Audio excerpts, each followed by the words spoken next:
This morning when we worked on the Prelude in E minor, I always have some ideas after our lesson that come up.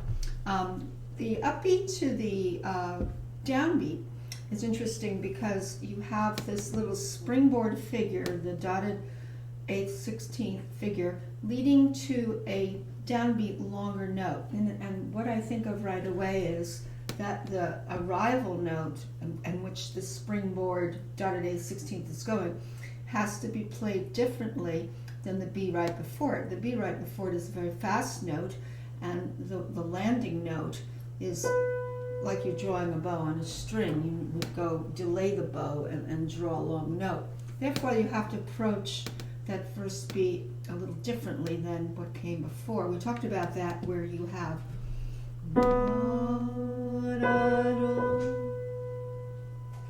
let's say you bring your dynamic up a little bit. And I really make my business to come in way under the note. It's hard to say how to play this without knowing what's happening in this hand because it impacts what happens in the right hand, how the harmonies flow. There's 3 different harmonies that occur under the first CB, and then the second CB, and the next CB. And it's not so much a question of necessarily each one coming down, which perhaps that I feel, but maybe sighing a little bit. Like when you sigh, you can go, or you can go. It depends on how you sigh and how much ingested air you take out and how you let the air flow out. And that has a lot to do with how you play this, is how you're sighing through many of these notes that have an upbeat quality to a downbeat. I talked to you about the left hand. The way I'm thinking about it is instead of 8 chords, I don't want to think 8 chords, and I don't even want to think in 4/4. It's not in 4/4. I want to think in 2 right away. So what you could try to do is take each chord, especially where there's 1 chord in the measure, and hold the first out for 2 counts, and then lift the second half note up. So you're thinking 1, 2, less 2, 1, 2, less 2, 1, 2, less 2. Now there are some places where on the second beat you have continued harmonic change, so it's not just, everything's going to be 4 eighth notes, that's the half note, to 4 repeated eighth notes, the same pitches. It's going to change, but nonetheless the feeling of 2, if you conducted it, would be 1, 2, 1, 2. That's very important to this whole thing. Let's see again.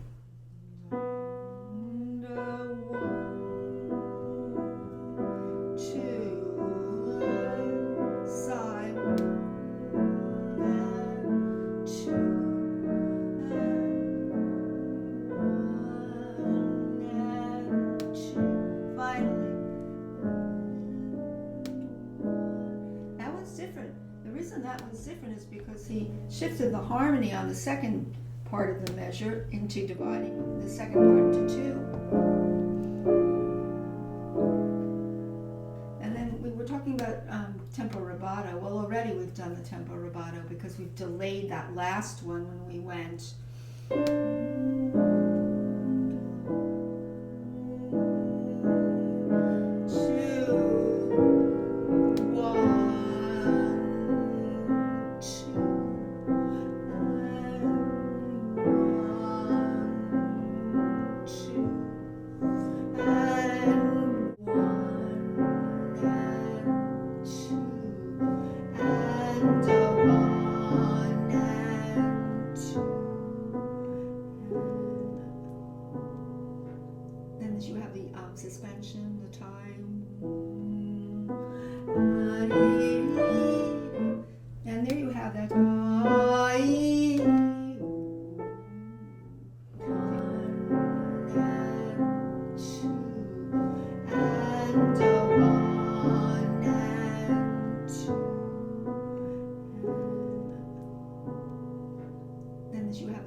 avoid. The question is, how do you avoid doing that? And so you have to think of a little slope up, a curve around, and then a resolve. And so start from below.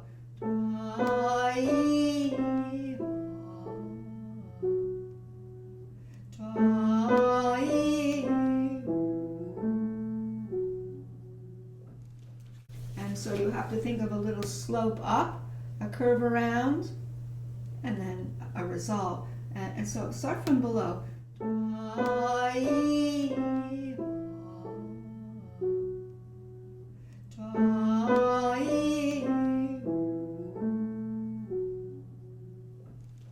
Yeah, just the choreography alone.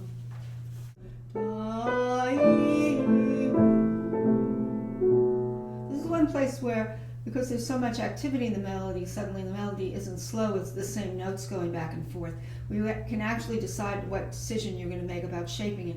Normally when you do the beginning, if you did this just with one hand, it would be hard to tell what to do with all these CBs because there's no momentum of harmony underneath, underpinning, telling us what to do.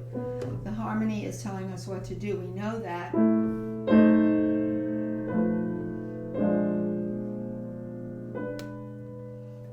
This place we already know.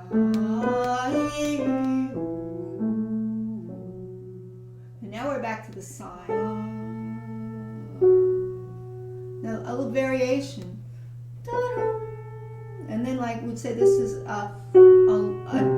a variation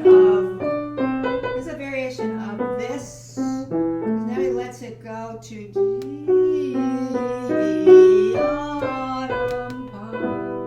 Now he's back home to the beginning. You can do just things like this, so you actually cut to the chase, and here.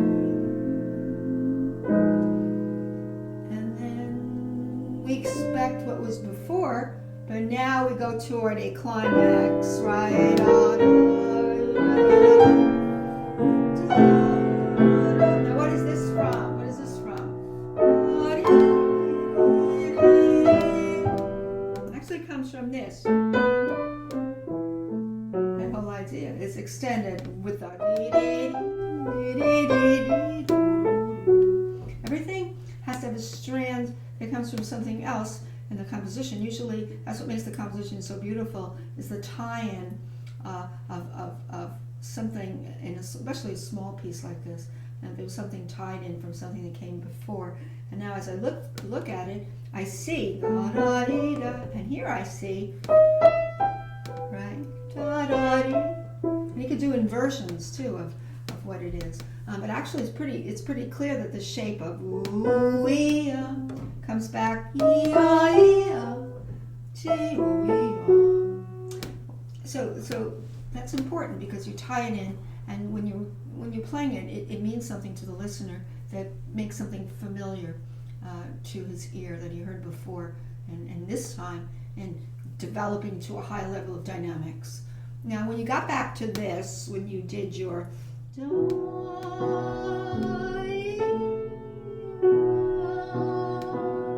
two variations.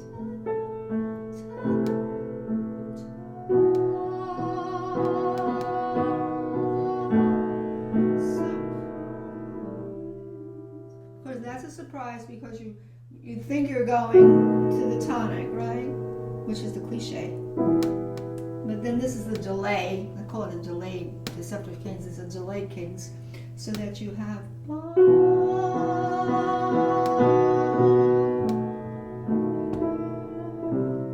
It's so beautiful. Now here you have a counter melody. Listen for the left hand.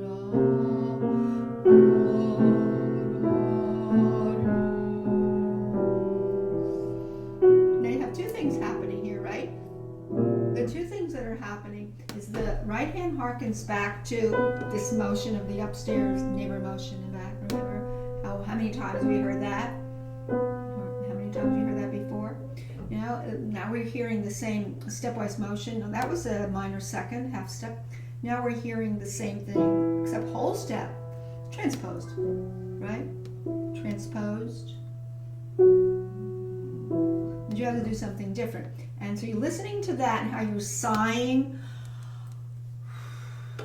They're all sighs. But at the same time, you have something moving in the left hand that's moving quickly. So you have to pay attention to the counter melody in the left hand at the same time that you're sighing in the right hand with the stepwise motion. That's a very beautiful place. It's often overlooked as the counter melody in the left hand. So if you go back to, let's from here.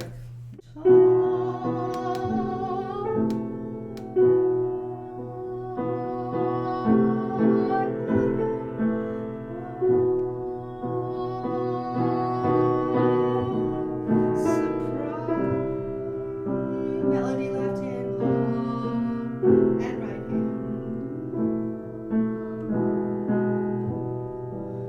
Last.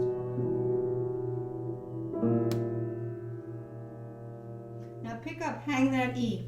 Still listen to that last E. It's so hard here because the piano better be working good. You get that muted sound I like.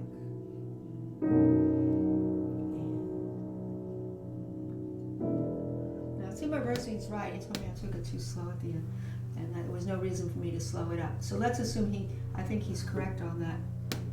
And he's also correct on the ornaments, because the ornaments in the Palmer edition were written out as 2 eighth notes with the grace note, and that's not right. And I followed it, and it's just not right.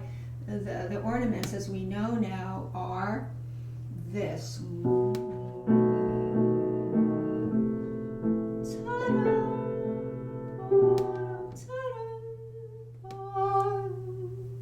Anywhere there's an ornament, it's going to be that way in this piece.